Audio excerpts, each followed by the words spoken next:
The League of Ireland pod. On Off the Ball. Brought to you by the refreshingly alcohol-free Rockshore 00. Get the facts. Be drink aware. Visit drinkaware.ie. Hello and welcome along to another League of Ireland pod on Off the Ball. Johnny Dunleavy, welcome back. It's great to have you on board, and former Dundalk boss Vinny Perth. How are we doing, lads? Yeah, all good. Great stuff. Yeah, all good, Steve. Good to be back. Brilliant, Johnny. Well, the League of Ireland pod on Off the Ball is brought to you by Rockshore 00. Refreshingly alcohol-free. Always be drink aware. Get the facts and see drinkaware.ie. Well, lads, it is back. After a long wait, this weekend marks the return of the FAI Cup, and we will be previewing a few of those big ties across the weekend. We'll also have a little chat around Shelbourne's Europa League exit, and it will be a case of deja vu in the Conference League playoff, or will it not be? Jack Byrne has been in the headlines this week, but he's not in the Shamrock Rovers squad for Europe. We'll get Vinny's views on that one. First up though, lads, disciplinary matters. Let's get straight in there. For the second consecutive week, we've seen a red card issued to a Sligo Rovers player and then be rescinded a couple of days later. Now, we should give credit to the decision makers, those in charge, for calling it as it was and also processing these matters so quickly. It's usually Monday, Tuesday, or I think it was Monday evening last week when we found out about this one being cancelled. Goalkeeper Sam Sargent, of course, for Sligo Rovers, sent off in the 84th minute at home to Shelbourne, who were 2-0 up at the time. Now, probably too late for a comeback, but you never know with these things. A team scores in the 86th, 87th minute.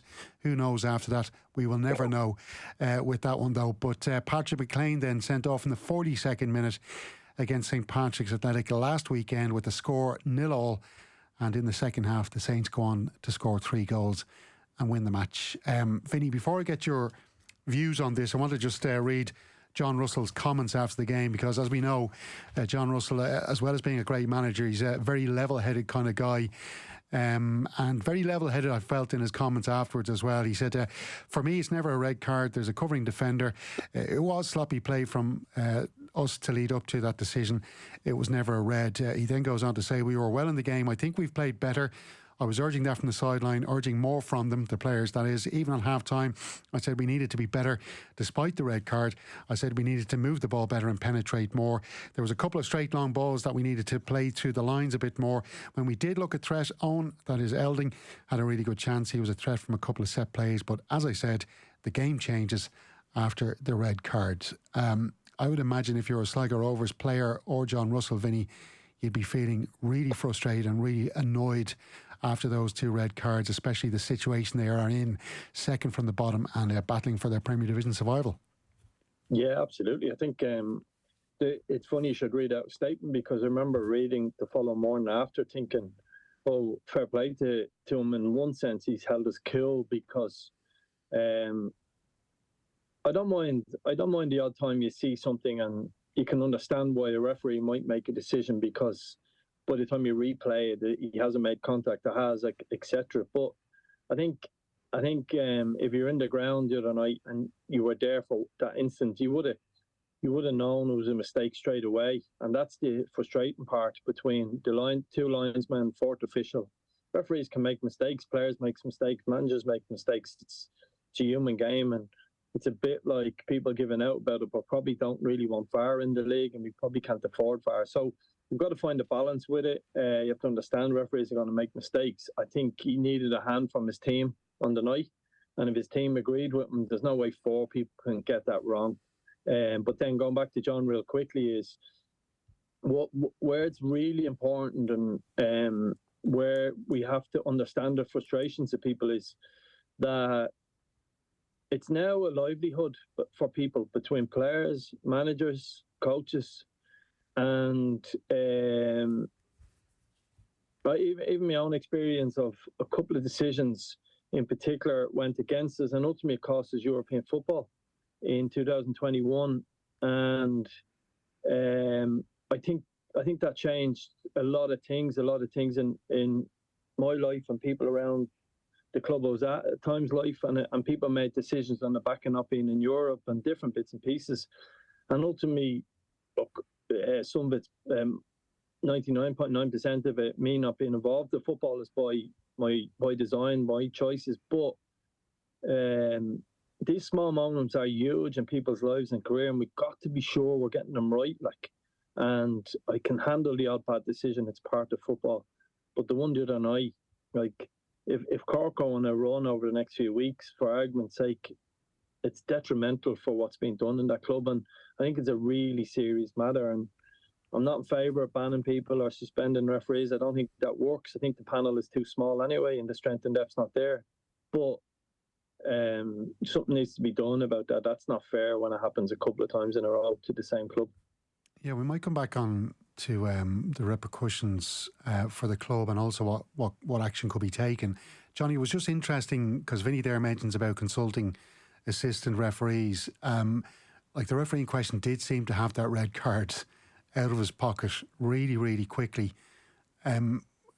Did you find that surprising, or do you think maybe he could have maybe just slowed it a little bit, talked to his assistants and kind of just wait a few seconds before he makes the decision? Yeah, I think that's something that came up for me in conversation with a few people, Stevo, in that, you know, the referees, they need help. You know, they need as much help as they can possibly get on these decisions. And I suppose those two particular decisions in isolation, you know, were pretty much inexplicable. I suppose I'm very conscious that, like, the purpose of having these conversations is not to dig people out or to, you know, to point people out or point to mistakes and stuff. The purpose of it is ultimately to make our league better. Like, our league has to get better in all areas, and that includes refereeing. So I suppose, as I say, if you take those two decisions in isolation, they're shockers, and probably the refs themselves would concur, and obviously them being rescinded at this stage, it's pretty clear that they were wrong. But over the last couple of years, I can remember numerous instances of managers, you know, who were irate after matches, and Vinny's word is exactly right. Like, this affects people's livelihoods, and, you know, God forbid from a Sligo Rovers perspective that they were to go down this year. But, like, going down means a loss of revenue. Loss of revenue means loss of jobs. It affects people's lives. And, like, it's just something that we have to figure out. We just have to figure out how we get better. Is it a case that the referees themselves have to get better? Is it a case that the processes have to get better? But whatever it is, it has to be fixed, and it has to be fixed quickly. Yeah, and Steve, real quickly, they're all mic'd up, Johnny. They're all mic'd up. So there's 4 people have made that decision. And what I found... I know you say that, Vinny, but it did, from looking at the pictures of the game, it did seem that, you know, the card was ready to go. Even like I do take that point, and I know they are mic'd up, and sometimes you'll see referees will take a moment, but it just seemed this particular red card, it was out so quick. Well, that's I 100% don't think we should make this personal, because I mean they're part-time. Yeah. But some referees have to be willing to listen to other people, and they all aren't. And I know that from experience. You can get that sense. And the other time a fourth official might say to you, well, he's made the decision. Yeah, but you can tell him it clearly didn't happen, for example. And you go, yeah, I know. But so there's a reason why they're mic'd up, and it can't be just come over and give this fella a yellow card. It has to be more than that. 8 sets of eyes are better than, or 8 eyeballs are better than 2. Like, and it's very simple. Yes, he pulled out the red card, but if a strong fourth official is standing there and says, by the way, are you sure about that? It can be rescinded before, if you know what I mean. It doesn't have to stand if you deal with it within a couple of seconds. And I'm just saying, they have to work as a team as one of the solutions. Or part of the fixes, and he didn't. I was there. It just didn't work. And look, everyone, we all know these things generally even themselves out in terms of offsides and corners and free kicks and the odd penalty here and there. But this is a little bit more serious, to be fair, and that's the problem I think players and staff would have with this one. Yeah, and it is a serious matter for Sligo Rovers, and especially if they've lost points that could be costly when they're all tallied up at the end of the season, whether they are in the top 8 or in a relegation playoff. Just on the repercussions for the club itself, Johnny, because you've played for Sligo Rovers, and Sligo Rovers aren't bankrolled by a millionaire, multi-millionaire, whatever the case may be. You know the hard work that goes on in the background with regard to members of the club, supporters of the club, local community, local sponsors, all of those people that put so much into Sligo Rovers, and what it means for them, these kind of decisions, how different it could be for, or, you know, what these decisions, what impact it could have on their support for the club and their fundraising for the club. And also the supporters as well, because supporters pay their ticket fee every week or whatever the case may be to get into the match. And, they deserve better than this. Yeah, 100%, Theo. Like, I had a brilliant time at Sligo, only 2 years up there, and there's some phenomenal people involved in the club. It's just, a brilliant football town, and they really do get behind the club. And I suppose it's just a case of, as I say, like, we have to get better, because these small decisions have just such far-reaching consequences that, like, if a club like that goes down into the first division, any club goes down into the first division, it's just so hard to get out of it. I mean, obviously I'm from Ballybuffet, take Finn Harps as an example. It's just so difficult to come back from getting into the first division from a revenue perspective. The amount of people coming to watch games, attracting players to your club, and so, like, overall, we just have to get better at it. We just have to, whatever it takes now at this stage. And if it is a case of the referees themselves have to get better, I suppose they have to take some responsibility for it. Or is it a case of that everyone, sort of together in cohesion, the processes get better and we get less of these decisions wrong? That's all I would have to think about it, And I think another important point to Stephen that not a lot of people have discussed is, like, I was at the match and I was texting a friend of mine involved with football saying, I fear for Pats with about 5 minutes before half time. I think they could implode, right? Where was me thinking on that? They had that horrendous European result. Sligo were bashing them without creating loads of chances. Sligo were on top. John Russell said it in his comments. You could hear him on the pitch. There wasn't a big crowd there. He could sense blood. And if Pats had lost that on top of everything else, another defeat, they most likely again in Europe this week, it could have been crushing for them, and it was a big job for Stephen Kenny to turn that sort of whole momentum around. And look, he sounded so happy with life after winning 3-0 and comfortable after that second half. So the ramifications went both ways. Pat's got a huge bit of luck, but Sligo will feel really sorry for themselves, and rightly so from a football perspective, as in how well they were playing in the game. Yeah, and Sligo Rovers have been in good form over the last couple of weeks, and certainly had the ability to get a point or points from that match last Sunday. Just to go back to the referees, Vinny, look, there, some people have made comments about should we have professional referees in the league, because it is a fully professional league now in regards to all the teams. I don't know where you get the resources for that. Another point is that, we've all seen throughout the seasons, and this season again, we've seen players going down, feigning injury, looking for breaks in the match. We see players trying to con referees by winning free kicks, penalties, whatever the case may be, players diving, that kind of stuff. So they're not helping it either, because the referees are the victims as well when it comes to trying to, those kind of situations. So, supporters, I suppose, and other people are, stakeholders need to keep that in mind as well. So I don't want to seem as if we're referee bashing. They are also the victims in certain ways as well. So, like, where do we go from here? What is the next step? Are there steps we can take? Like I said, I think the appointment of a team is important, particularly, I mean, you have to say that if you're going to put a fourth official in there, instead of giving someone a down week, make sure it's somebody like, you imagine somebody, I'll give an example, and I presume the 2 years on the line would know, say someone like Neil Doyle, you'd like to think Neil Doyle would go, do you know what, you're wrong there, straight away, that's not red. Or, Paul McLaughlin, them type of fellas. They can't all be fourth officials. I'm just saying, if you build teams where there's the right people around, and people on sort of sidelines are strong enough to be able to say that, and referees have to be open to that.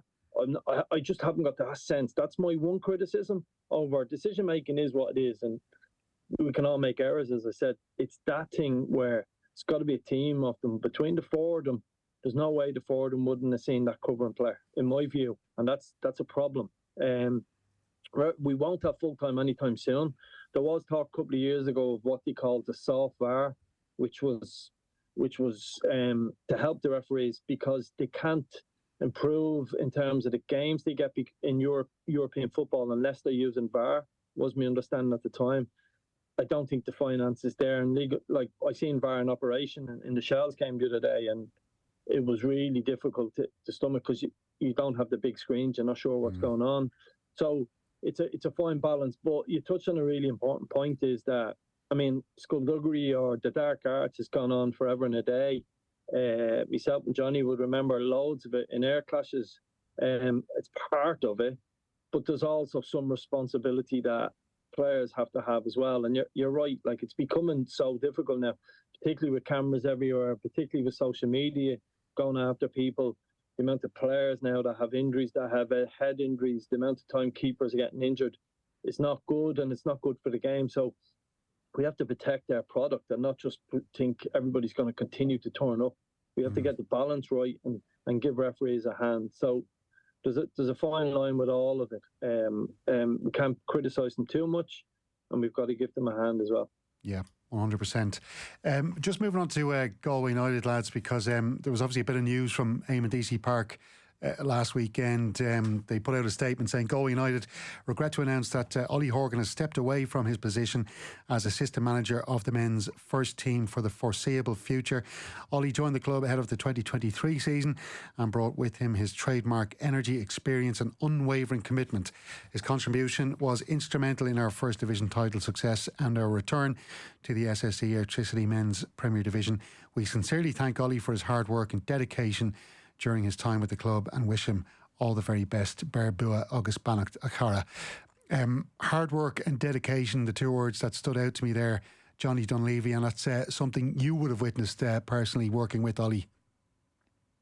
Yeah, very much so, Stevo. Like, I mean, he'll be a massive loss in Galway, both as a personality around the place, and also from a hard working perspective. I mean, just what he managed to do in Finn Harps in 7 years on the budget that he was on and the quality of the squads that he assembled was genuinely miraculous. It was unbelievable, and that was just a testament really to the calibre of the man. Like he could convince anyone to come up to Finn Park, and he had probably he was much more tactically astute as well than people thought. You know, when we were up at Finn Harps, and I have to say personally, I loved playing for him. But just on the hard working perspective as well, there's one story that always comes to mind for me, like when I'm thinking about Ollie.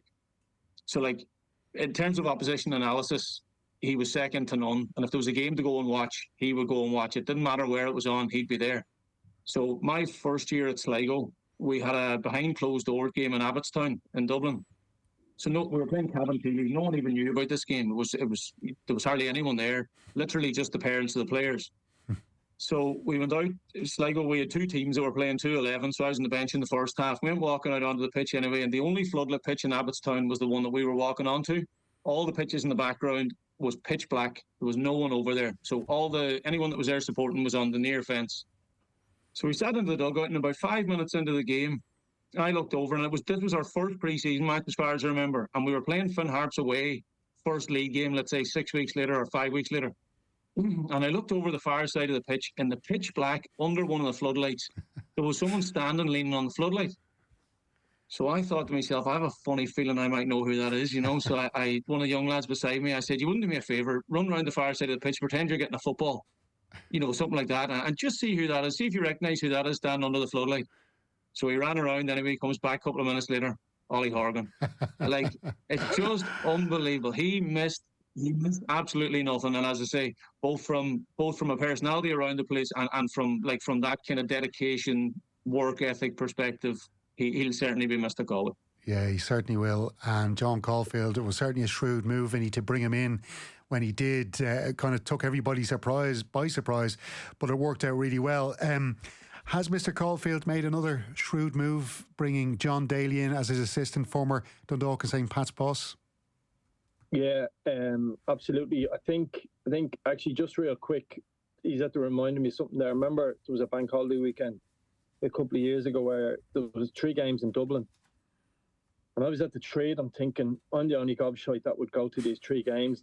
And I had to leave one about 15 minutes earlier. And Ollie was at the trade as well.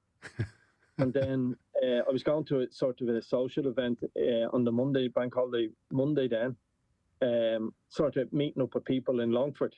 So I wasn't going to the game, but I went to the game associating, and Ollie's there again. So he was like, I thought I was obsessed by football, I am, but he's on a different planet. And the last compliment I give him is, I hate playing against him. So there was a reason for that hate playing against his teams, because he was so annoying in a good way. But I think when you look at Galway, I think that's a really shrewd move in terms of. It's interesting to get Johnny's perspective on this. So he obviously had John Cotter, for example, when he was successful, and I'm nearly reluctant to say, in case it's taken the wrong way, but the importance of assistant manager is so crucial in football. It's in one sense, one of the toughest jobs at times, because you get some examples where they get praise, but also the amount of work they have to do between preparing the team, between the coaching element of it, and then the mental side of it with all the players. Their job is sort of to pick up the players nearly that aren't playing, depending on the character, and it's such an important role that I think John definitely needed a hand. And John Daly going in there, his experience with Pats, he's won stuff. He's had a wonderful career himself. It may not hit the highest level, but he played huge amount of football in SPL and the highest level. So has something about him, John, and I think it's good to see him back in the game. But I think Galway, you could start to see signs of a bit of positivity. We're all hoping they do well for loads of reasons. I think it's important we keep Galway up. So I think John is a great appointment for John Caulfield. Yeah. What do you reckon, Johnny? Do you think John Caulfield has made a good appointment there, do you reckon? Yeah, 100%. I think so, Stevo, and I think Vinny's dead right that sometimes your assistant manager can be overlooked to some degree, but a lot of the times the assistant manager does the majority of the coaching. The manager might step in, when he needs to on, let's say, pre-match days and stuff like that, or setting up a team shape or whatever. But on top of that as well, the assistant manager is like a bridge between the players and the manager. A little bit more of a friendly ear. You can kind of rely on them. You can go and talk to them if something's up, and sort of provides that. Yeah, it just provides a buffer between you and the manager to some degree. So it's a really, really important role. And I think bringing in someone of the experience of John Daly, as Vinny said, he's already been successful as a manager. It's a very, very shrewd appointment. And I think it'll work out for Galway. Yeah, best of luck to him in the new gig. Vinny, you were out on your travels as well during the week doing some commentary for Off the Ball. Shelbourne 1, Rijeka 3 was the result at Tolka Park. Now, look, I felt Joey O'Brien, he's kind of really settled into the management role very well. They beat Linfield over 2 legs. Just a 1-0 defeat away to Carabag after the first leg, defeat in Tolka Park, which was an impressive performance. They beat Sligo Rovers away, then beat Rijeka away, drew with Bows after going 2-1 down at the weekend. Another very impressive result. He looks to have used the squad really well, Vinny. What was your assessment of the performance on Tuesday? I thought it was from his perspective. I actually think if you're coaching now, however you're a player, should almost be forced to listen to Stewie Bourne's interview on Off the Ball this week. I thought it was exceptional, and it summed it up really well. And we touched on commentary, and what I mean by that is I think the manager got everything right over them legs, and be interesting to get Johnny's perspective on this. Coaching staff and managers create a picture for you, okay, as best they can. But then in-game management, particularly when you go to the next level and you go where there's big crowds, a lot going on, sometimes players have to seize the moment. And I thought Shells, Rijeka weren't overly quick. So that's one way of explaining it to you. So say you were marking the right winger and you're the left back. So just before you say, just to go back to you, say they create a picture for you, okay? So you're basically saying they lay out to you what way this team plays. They'll give you maybe a video of the man you want that you're going to mark. This is how he runs. It might cut in on his right foot here. So they'll give you all that information before the game. That's the picture you're talking about creating, and then on to what you're going to say next. Yeah, so everything to the details of if he takes a corner and one hand is up, generally that's this. If he, fellas have certain traits where they might even drop a shoulder and drop onto the right foot, even though they're left-footed, and it's to paint all those little pictures at the level of detail you get into, okay? And particularly around Europe, because domestically, you see, you would have known the strengths of if you're playing against a Johnny Dunleavy, a Richie Towell, all them lads, when they arrive. So in Europe, you create a picture. And particularly in the first legs, you're not sure exactly how quick they are. You go and watch them, but it's never set in stone. So a great example from a player's point of view is I use a right winger going against a left back. If he runs at you 2 or 3 times and hasn't got the legs on you, as much as your manager will create a picture about being solid and staying in the game as Johnny has done, that left back has to go, this game is on to go and win here. And collectively as a group, players have got to seize the moment and go, do you know what? If I go forward here and get to the end line and whip 2 crosses in, I'm quick enough to get back on this guy. And they're the little moments where Fields, Shells probably lack that little bit of experience. And Shuey talks about it brilliantly, and he'll do it better than me. I spoke to Dave McMillan at half-time in the game the other day. Dave has spoken about it as well. And there are people who have experienced Europe where you just look around at each other and you go, this is on. And I don't mean you go away from the manager's tactics. I'm not saying that for 1 second. It was what Joey done was brilliant. It was a 5-3 sort of 1-1, okay? And Kieran McInroy in particular was exceptional. He's the one that got after people and went, no, didn't respect anybody in particular. And Bang was very good as well at wing-back. But the experience, Shells need to get back into Europe to do this again, to go, or else go this way where they win the playoff game and then have all of these European games. And they've got to learn from the other night. Not that they done an awful lot wrong. They were beaten by 2 world-class goals and a brilliant finish for the 3rd one. But just to go and seize the moment, and because Europe only comes around sometimes once in your career, sometimes 2, 3, maybe you're lucky. And I think listen to what Shuey said. It's online. It's on the OTB socials. Yeah. If you're a player, get that on the Goal Out app. If you download it, you'll be able to listen back. Yeah, he was exceptional on it, and he's experienced as a player. And I understand that as a coach. It's not that you get offended, but the lads have started to do it. I don't think they don't. They just win the little battles, seize the moment. And Johnny will tell you that, like, as much as you have to domestically, if Johnny's marking a Pat Hoban, he knows what he's doing. He knows. Doesn't mean he can stop him, but he knows. But he also knows what his strength is against him, as in, well, he mightn't run back after me, or he mightn't like it if I give him a thump in the back of the head, whatever it is. And I just think that's the one small criticism I'll have Shells the other night in terms of the players. Probably it was there to go, because, as I said, I think Rijeka were a quality side. That midfield 3 of Dantas, Pietrek and Fruk were exceptional footballers. I lucky enough to be involved in a lot of games, and what I go to nearly every European game if I can. I think it's important from coaching perspective and all that stuff. That 3 were as good as I 3 against any opposition. Close with Besiktas 3 as well were exceptional, to be fair. So they had their work cut out, but they probably left a little bit behind, I would say.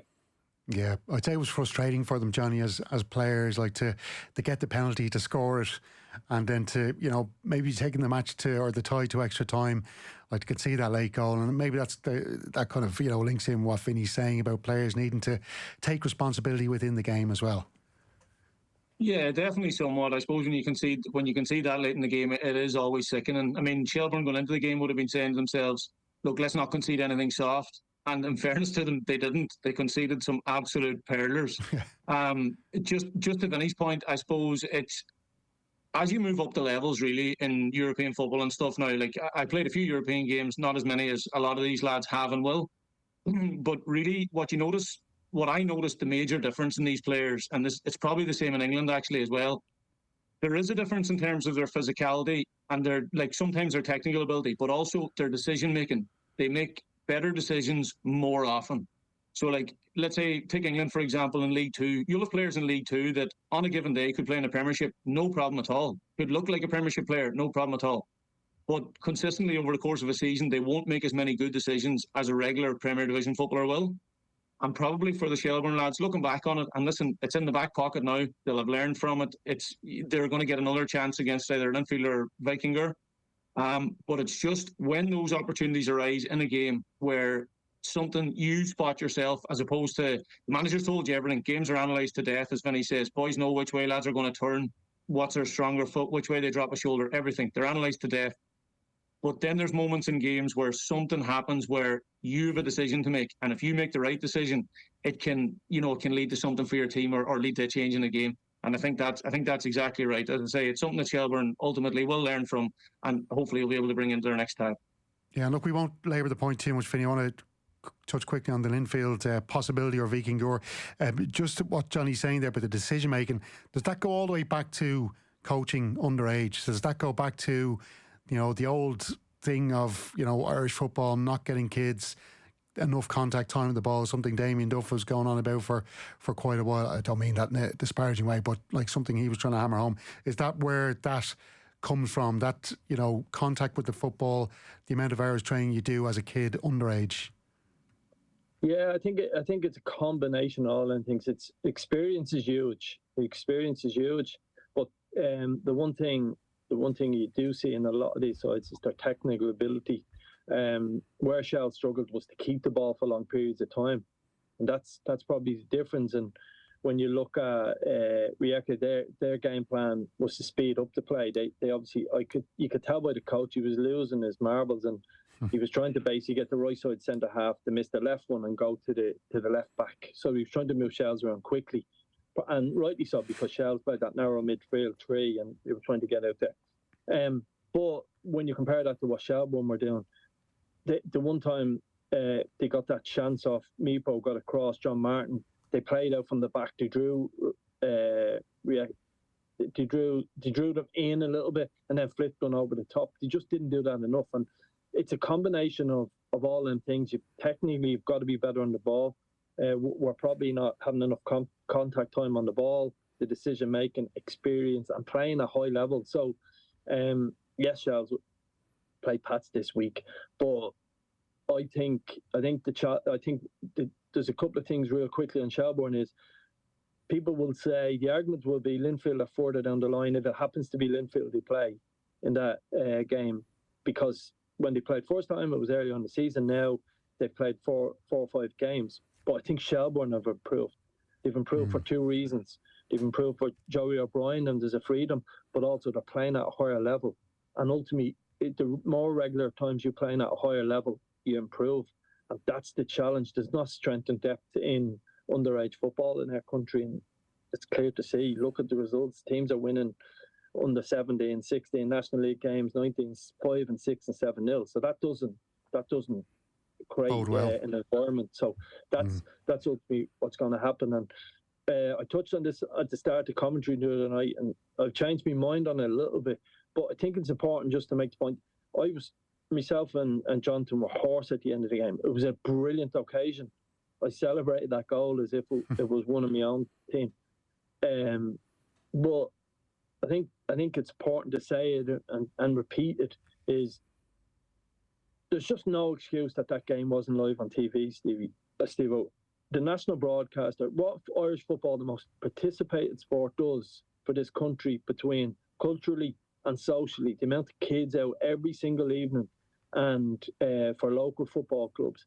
And when we're League of Ireland champions are playing in European football like that, there's no excuse that's not on TV by a state-funded organisation. It's just not good enough. It was a wonderful occasion. Everything about it was brilliant. Yes, it was disappointing in the end, but for that not to be on national TV ain't good enough, and we have to call it when we see it.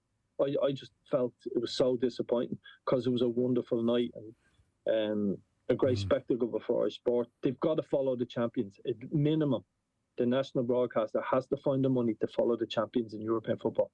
Yeah, it certainly was a real shame that a game of that size and with so much riding, it was like, basically the side that went through earned nearly €4 million. So you would think it should be getting the national broadcaster treatment. Johnny, Vinny touched on Linfield there.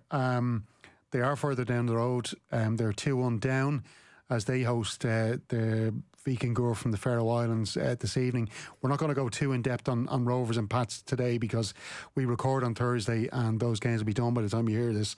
But just on Linfield, if it was Linfield to go through, and there's no guarantees there, but I'd imagine David Healy, who was at Tolka Park the other night, he might fancy his chance as well, because it was just a narrow 1-0 win for Shelbourne at Tolka Park, and then they drew 1-1 up at Windsor Park. And I'd imagine it's not exactly the tie that Joey O'Brien would fancy. Yeah, I'm not so sure, Stevo. Like, I suppose Linfield would have been disappointed with the defeat against Vikingur away. First of all, I still really would expect them to get through this evening, but I think Vinny's probably right enough in that Linfield have to get to Shell's level and not the other way around. And Shells are learning all the time under Joey now. You can see it, and playing against opposition the calibre of what they did the other night can only do the lads good. It really can only do the lads good. And obviously their league form has been exceptional. So personally, I think the Shells lads would enjoy the expectation of playing Linfield again and probably being favourites in the tie, realistically speaking. And personally, I would expect them to go through. So, no, I think it's something that Joey O'Brien would look forward to as opposed to be dreading. He's built a decent squad as well in the last few weeks, hasn't he, Johnny, in terms of some of his recruitment? Yeah, well, Johnny, very much so. Johnny like and myself, he's supplemented it as opposed to, like, just sort of staying with what he had. Like, it definitely very much so, more depth on it. Yeah, Johnny, we did that game against Shelbourne a few weeks back down at Turner's Cross, and Mbeng was one of the standout players that night, wasn't he?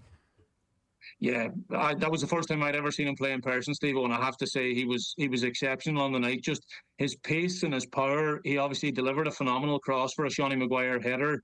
He's got that quality in the final third. He defended well 1v1. Like, we were both very, very impressed, and it's a shrewd piece of business now to get him in at this stage of the season. I have to say, someone that, we talked about it before in terms of recruitment, bringing in lads that know the league.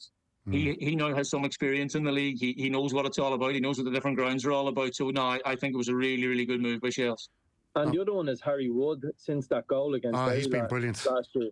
I mean, they're all talking about Devoy and different things. He's not at that level, but I tell you what, he's not far behind. Like, he's a cert for Team of the Year, isn't he?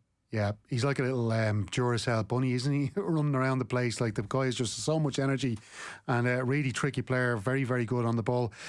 Just to move on then, as I said, we won't go too heavy on the other European ties. We can chat about them next week. But just on the Jack Byrne issue, Vinny, I know this caught your eye during the week. Dan McDonnell on Wednesday reporting in the Irish Independent about an issue that he had with head coach Stephen Bradley. The story in the Indo went in an 11v11 training match on the eve of the fixture. It became clear that Byrne was not going to be starting for the meeting with the Candy Stripes, Derry City obviously. When the player took issue with his positioning in the shadow team, words were allegedly exchanged, and the upshot was the Dubliner was left out of the Derry City match and excluded from the squad for the Balcani tie, with new arrival Conor Malley stepping up the pecking order. Now, Stephen Bradley was asked about it then on Wednesday after the story came out at the pre-match press conference. He said, "We have a big game tomorrow. We'll be focusing on the team and the squad that's available to win the game tomorrow. There'll be no other talk today." When he was asked to comment on the situation, he confirmed that Byrne was not injured before shutting down further questions. He went on to say, "We focus on what we do. We focus on the group. We always have. We go Thursday, Sunday. You see what they're like on Sunday." That was in the scoreless draw against Galway last week. And how in tune they are with the game. These players move on and focus. That's what they do. What do you make of that one, Vinny? There's loads to unpack in that. I think we've all known this for a couple of weeks. So there's obviously a reason now it's good for the story to come out. So people have obviously said, yeah, work away with it. I think it's been known for a couple of weeks that something had gone on. Johnny will tell you, see them. So to give people listening who haven't been on the training ground, for example, on the -1, the 11v11 is basically a chance. So if we're playing against Cork, okay, and I'm at Dundalk, we'll do 11v11 the day before, and that just got through your set pieces, how they'll come at us from a goal kick, corners, if they play a strange shape. So with Cork, we used to get people to half volley the ball into the box because that's the way they play it. A joke, of course. No, but you bet you can't volley it like Conor Keeley up at Drogheda United, huh? Yeah, go on. That one. Yeah. So you create a picture, right? So, for example, if they've a 6'4" centre forward, I might say to Johnny, you play. If he wasn't in our team, you'd say you play as the centre forward. The challenge with that is I'm at risk of Johnny going to me, "You winding me up like I'm centre half. Don't send me up there. Piss off." And so two things you've done is I've left Johnny out of the team, and then I've asked him to be the big dope up centre forward. He's looking at you going, "Are you winding me up?" So that's where the assistant manager has a job to do because he's probably managing the bibs. So going back to that point, so if ever there was an argument going to happen, that's when it is. So Jack's obviously looking at that and going, and I think there's other stuff going on and whatever. We don't know the full story of it. And he could have been asked to be a right wing back for all we know, right? Just for argument's sake, we don't know. So that's where a lot of this stuff, that's when a lot of the trouble happens over experience. And it's difficult because players are feeling a bit sore because the team is probably just being announced 10 minutes before that. And then you go into the shape. So, look, the long and short of it is a lot of the stuff is kept in-house. Generally, it does get out at different stages for whatever reason. I think it'll be a bigger story if Rovers go out of Europe tonight. I think it'll be a much bigger story then. If they win, the manager will be told he's great to have the high ground. And I think if they lose, you'll be told one of your best players isn't playing. What I will say about Jack real quick is Jack Byrne got back to his very best this year at times. He is still one of the best players. He is the best player in our league, probably. And he did show that for a month or so, maybe 2 months earlier on the season. So I'm a little bit surprised by this. But they obviously don't feel he's overly suited to European football. They tend to play with a bit more pace and legs. So it's watch this space. It feels like there's a long way back from. Just on it, Vinny, because like if you're in a situation like that and you have a falling out with the player on the pitch, on the training pitch and all that kind of stuff, yeah. And listen, I don't want to question Stephen Bradley because he's arguably the best, as a coach, the best man manager in the league because he has a body of work there to prove it. The amount of big players, big names, some awkward characters he's had to deal with over the last number of years and has the trophies to show that he has managed that all really well. But when you've got a player as talented as Jack Byrne, was there another way of maybe disciplining him without leaving him out of the squad? Or it depends. It depends if it's the first time. We don't know. And the bottom line is this happens all the time, Steve. It's just when you're winning and when the media are generally on your side, which happens, it doesn't get out. I mean, as I said, the story's around a lot longer than the other day. I've experienced the noise where people hear stories about your club. There was worse stories going on, and they never get out. And then it suits the narrative for them to get out. So, look, I'm not sure there's a better way. It's not the first time it happened, but Stephen obviously felt it was right to do what he done. So, and to be fair, Jack felt it was right to do what he done. So we'll probably never know the truth. It's too flippant to say there's a better way to deal with him, I'm afraid. Yeah, I think a lot of people will be keeping a close eye on Stephen Bradley's post-match interview after that game. How many scraps did you have, Johnny? You've been left I was just about to say, he's too nice. I can't see Johnny falling out with a gaffer. And you know what? Too nice sometimes, Stevo. I'd say now when the head went, the head really went. Like, you can ask John Cotter if he was refereeing small-sided games, like, he got awful grief. It wasn't a case of being left out of the team too much, and that I was more injured if I was out of the team, and that was a very common theme. But yeah, look, it's a tough one to manage, like as Vinny says, and really, you know, who would be a manager in the sense that you're only going to get judged by the results at the end of the day. So Stephen has made a decision based on the group as opposed to the player. That's what probably objectively you have to do. But as Vinny says, if the results now go against him for the next 2 or 3 matches, you'll be judged very harshly on it, and that's just the joys of being a manager. Yeah. But you know what's always gas about them ones, Johnny? Do you remember, like, if a fellow was being left out, there's always one lad in the squad that was there talking to him. The same fella. You know, if I was the gaffer, you'd be playing that type of stuff, like, you know. Yeah. You know, now, I remember I used to push it a little bit. Steve, I remember Dane Massey getting left out once, and he was heartbroken about it. And we started to warm up, and I just went over in front of everyone, went, Dane, if I was the gaffer, you'd be playing. And everyone, like, we broke our heart laughing. And Dane just looked, I won't tell you what he said to me, but just like, oh, no, not now. But sometimes you do need that moment where you just take the sting out a little bit. Yeah, and there's a fine balance to it, like, you know. Yeah. It's lucky Vinny's got a good sense of humour as well, isn't it, Johnny? Because it certainly makes the podcast more listenable. I joke. Come here, lads, FAI Cup weekend this weekend. Now, we don't have time to touch on all the ties, but I think it was a really good draw. We know that 4 Premier Division sides are going to go out this weekend. So just a quick run through the fixtures. Bohemians hosting Sligo Rovers. Waterford go to Cork City in a massive Munster derby. It's Finn Harps at home to Bray Wanderers. Great chance for one of those two clubs, as it is for Kerry and Cove Ramblers, the other Munster derby in this third round. And then we got a Connacht derby, Salt Hill Devon taking on Galway United. And then it's a replay of last year's final, Derry City at home to Drogheda United. St Patrick's Athletic against Shelbourne, massive Dublin derby there. And then Shamrock Rovers against Longford Town. Let's just have a quick look at the standout ties, I suppose. Vinny, Derry City home to Drogheda United. Kevin Doherty's team will be hurting, I'm sure, after dropping those 2 points to Waterford last week. And Derry City, they'll be hurting, I'm sure, from the final. Will they use that? I know a lot of the players that played in the final are gone, but there's still a couple there. Do you use that kind of hurt from losing that final last year when you're going into this game tomorrow? The manager wasn't even there. I think as much as they're in a decent league position, I'd say that a big pressure is on Derry. Would you, Johnny, in terms of as a player, you feel like, I think that's a huge game for them? 100%, Vinny. And if you look at it now, coming down to the business end of the season, they're without a 1-3 and have only scored one in their last four. Yes.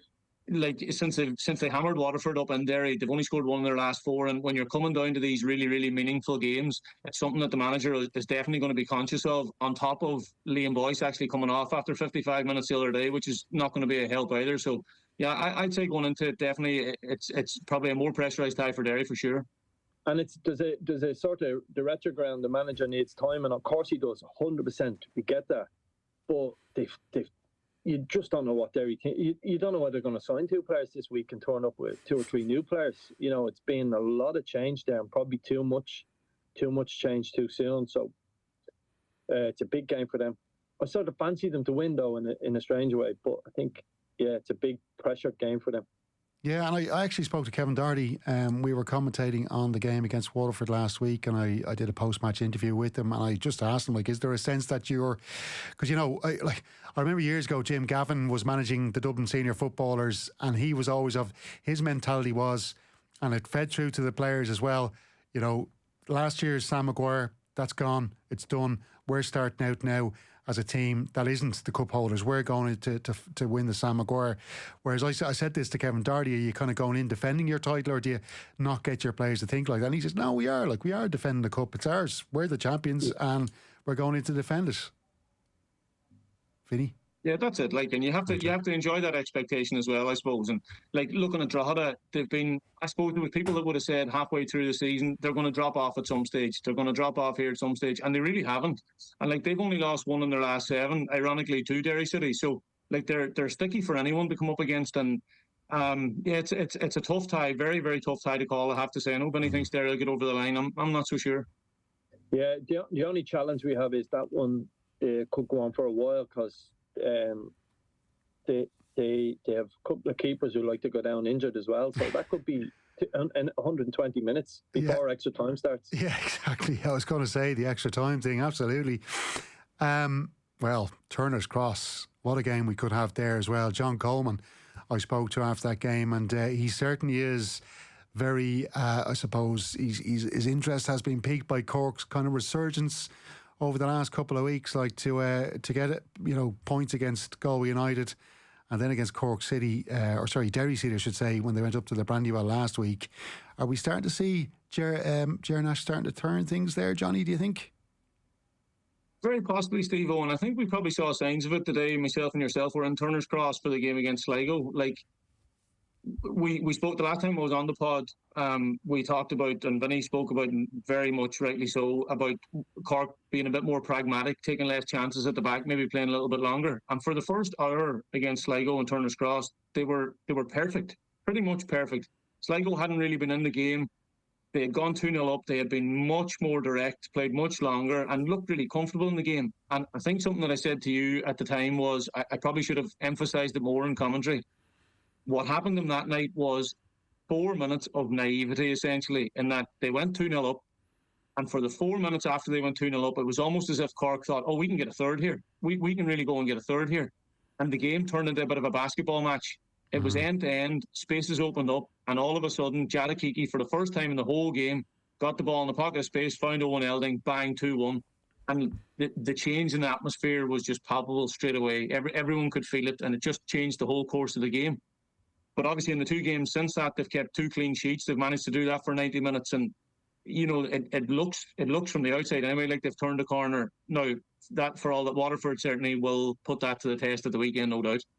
Yeah, they certainly will. It is interesting, Vinny, and we'll give you your flowers there, because it was almost like Mr. Nash had been listening to your analysis during the week, because it was obvious the amount of change that they made. But as well, the kick-outs, like the kick-outs were going bang right up into the other end of the field, and they were looking for, whatever knockdowns or flick-ons, whatever the case may be. And it certainly did pay off the change. Interestingly, that Paddy McLean header that Sligo Rovers scored, myself and Johnny were watching it, Vinny, the whole game. They were hitting in-swinger corners in for the whole match, Sligo Rovers. And then the first outswinger they hit, Paddy McLean goes up, heads it home. So it just goes to show you as well, little tactical changes like that from the opposition team working. But anyway, I digress. Your kind of thoughts on Cork City and Waterford this weekend? Yeah, it's an interesting one. Waterford are up and down, aren't they? There's times they're really good and there's times they look really poor. But I don't think Nash is listening to me. I think he's learning. He's learning the league. That was my only point.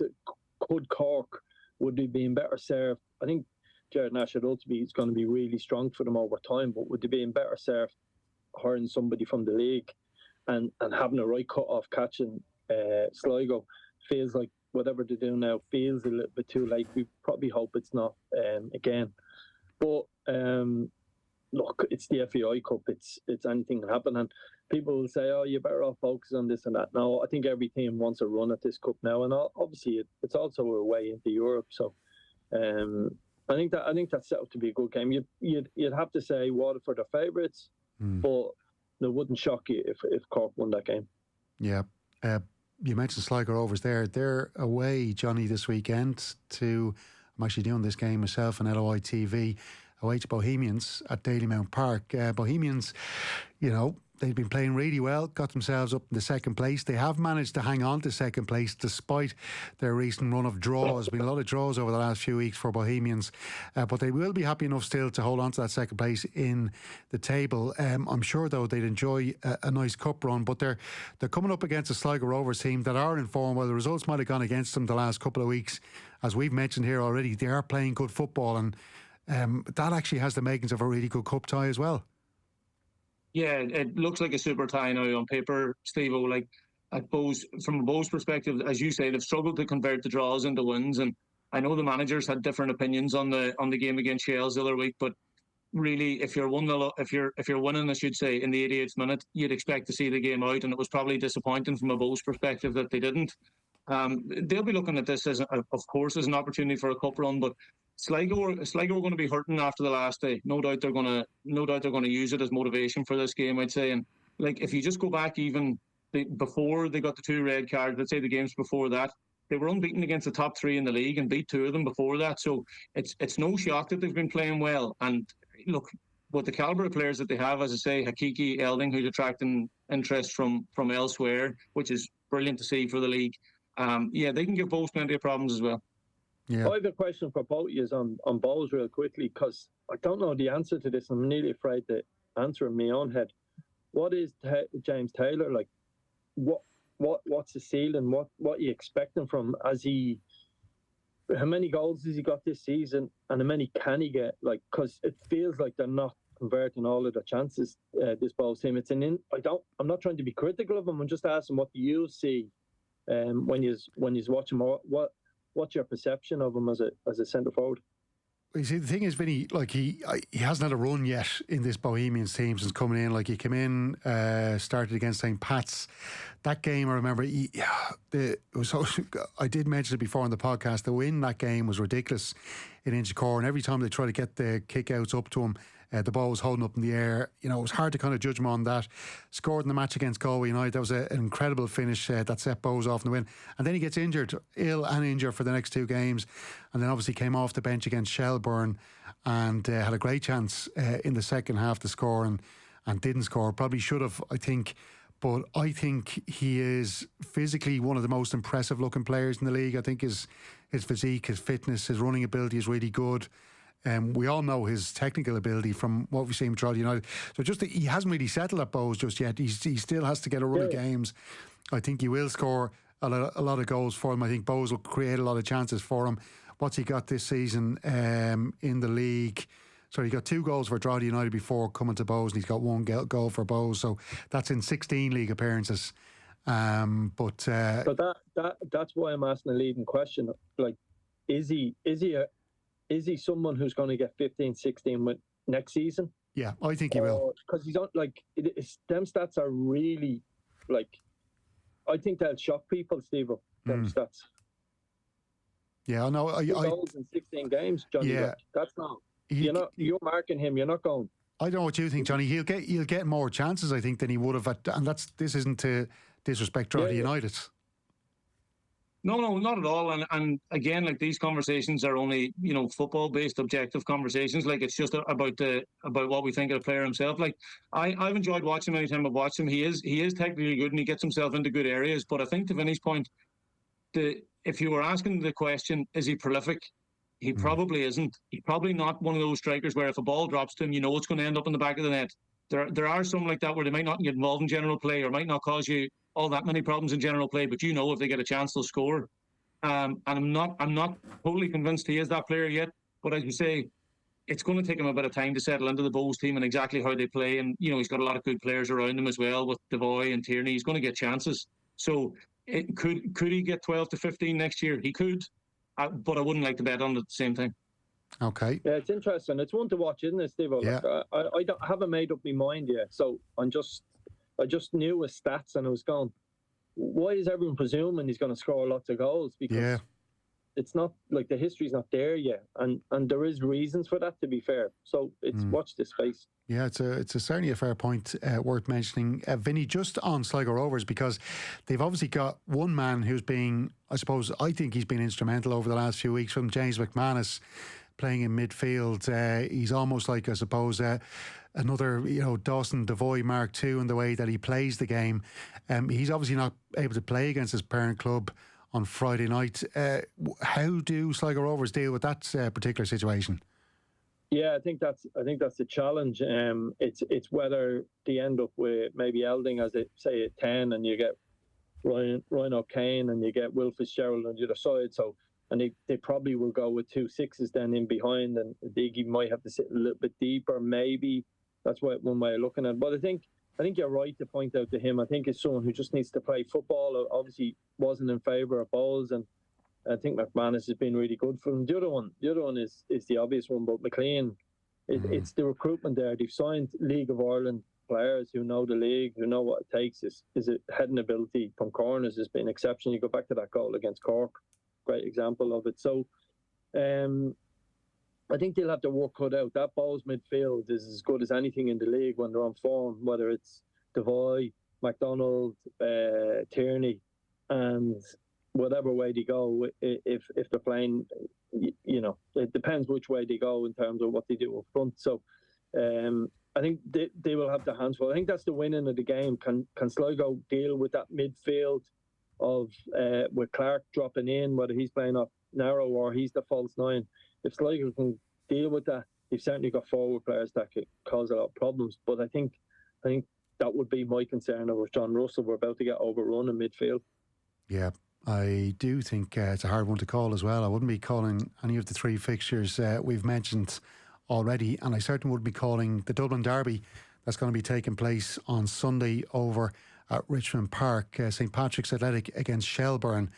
The way there's some games during the season that get you rubbing your hands together and you kind of go, I cannot wait for this match, and I cannot wait for St Pat's against Shelbourne. I think, what time's the kick-off? At 5 o'clock. I'll be on the way to Croke Park, unfortunately, so I won't be able to watch it, Vinny. I have to ask you, Stevo, as a Bowes man, right? So the 2 club Bowes people, let's say dislike, obviously there's 3 of them now, but that's a tough one. Who would you prefer to stay, if Bowes, for argument, stayed in the competition, which team would you prefer to stay in the competition? Vinny, you can't be asking. That's a real Gary Neville one, like choosing between 2 men to sleep with your wife. Like, that's tough, man. You're asking me to break my journalistic integrity, Vinny, which always remains intact during these podcasts. But I suppose it's been always a bit of a friendly kind of relationship there between Bows and Pats, hasn't there? I don't know. Pats is not too bad, is it? Yeah. I think if Bohemians move out of Dalymount temporarily, maybe could they be playing at Richmond Park? I don't know. That decision has been made. But anyway, it should be a great game, though, shouldn't it? Johnny, do you want to say? Cracking looking game, Stevo. It's I suppose from a Pats perspective, or just looking at Pats now, you're looking at their last game, and obviously on paper it's a 3-0 win, but when you really delve into it, as Vinny says, 5 minutes before half time, it didn't feel anything like they were going to go and win that game 3-0. So are they a little bit fragile still? They might just be, you could say that they've turned a corner, they've won a few games, but I'm not totally convinced yet. And Shelbourne coming into the game now, disappointed obviously to get knocked out of Europe, but they've been on a very, very good run in the league. I think confidence is up as far as Shells are concerned, and for me, I think it's a difficult tie for Pats personally. Yeah, Vinny, I suppose just in general, it'll be good to see two of either Finn Harps, Bray, Kerry or Cove Ramblers through to the next round. And I know Colin Healy's been doing good work there. I think he's still kind of trying to put things together there at Kerry. They do have home advantage against Cove Ramblers, but the Rams are in great form at the moment. Obviously defeated Bray Wanderers last week. Bray in good form. Those two clubs might fancy a little run to a semi-final, maybe even a final if they can win their ties at the weekend. Yeah, I think that's the magic of the cup. And you think about the next draw, for argument's sake. So say for example, Finn Harps were through, for argument's sake. None of the Dublin teams want to go up there. You just don't want to. It'd be a difficult night. I think Cove will cause their own problems as well. So, if for example Cove and Finn Harps win the next round of draw, you'd be looking at if they draw anybody at home, you'd say there's a potential upset there. So, but that's the magic of the cup, and you want these teams progressing, and it'd be great. It's good that you've got there's some amazing ties in this round, but there's also good, decent ties in those unsort the sexy ones. So, I think I'd fancy Finn Harps at home only because it's at home, but Bray are playing really well, and Cove have been very, very good this year. Just need to go on a run, and maybe the cup can spark that gives them a better run, sort of as they chase down Dundalk and for that first division. So, it's still a brilliant competition. The League Cup should be still going as well, but it's a route to Europe. The rewards in Europe are huge, so you have to believe. I think first division teams can get to a cup final. It is doable. The gap is getting bigger and bigger every year, but it could happen, and they have to dream that way. Sexy indeed. Just quickly, if you don't mind, Steve, picking up on that, the Salt Hill Devon against Galway game, that's a real magic of the cup tie. That's Salt Hill came through a very tough game against St Michael's from Tipperary, two really top junior teams in the country, and their reward now is playing Galway. And there's a lot of these Salt Hill Devon players that are former Galway players too, and they're now going to get a slap at them in the FAI Cup. So it's brilliant. It'll be a brilliant tie, brilliant atmosphere there as well. So looking forward to seeing how that goes too. Yeah, absolutely. It should be interesting to see who's in the hat for the draw after the third round. Lads, it's been brilliant chatting to you this week. We've covered it all. Why are you going to Croke Park, by the way? Well, I was just about to say, we've had it all from you this week, Vinny. We've had swearing, we've had sex, you've drinking from a can there as well. It's like you're getting ready to go see Oasis yourself. No, it is a can of Coke, folks, if you are just listening and not watching us. But yeah, it seems like you're ready to go for Oasis this weekend. Are you heading? No chance. No, enough. I can't be buying tickets for spending 400 quid on something that's happening in 6 months' time. I just can't fathom that. Vinny's more of a boys' life or boys' own Westlife man anyway. Johnny, would you have been an Oasis man back in your day? I would have been, Steve, if I could have got a ticket. I'd be there 100%. But I could see Vinny all right. I could see Vinny at Westlife all right, and Croke Park more. Yeah, 100%. That's the one. It's been absolutely brilliant. Michael Bublé, Jesus. Anyway, that's enough of that. Lads, brilliant stuff. Thanks a million, and thank you for listening. The League of Ireland pod. On Off the Ball. Brought to you by the refreshingly alcohol-free Rockshore 00. Get the facts. Be drink aware. Visit drinkaware.ie.